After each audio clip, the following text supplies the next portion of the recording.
Welcome to motor mart friends. இப்போ நீங்கள் பார்த்துட்டு இருக்க வண்டி ஹோண்டா டியோ. மாடல் வந்து பார்த்தீங்கன்னா 2016 சிங்கிள் ஓனர். என்ஜின் தெளிவாக இருக்குது. வண்டியும் பார்த்தீங்கன்னா நீட் கண்டிஷனில் நல்லா மெயின்டைன் பண்ணியிருக்காங்க.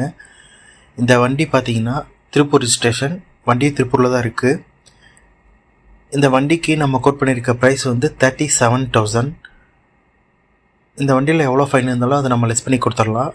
ப்ரைஸ் வந்து ஃபிக்ஸட் கிடையாது. டிஸ்கிரிப்ஷனில் டீட்டெயில்ஸ் கொடுத்துருக்கேன், செக் பண்ணி பாருங்கள். நன்றி.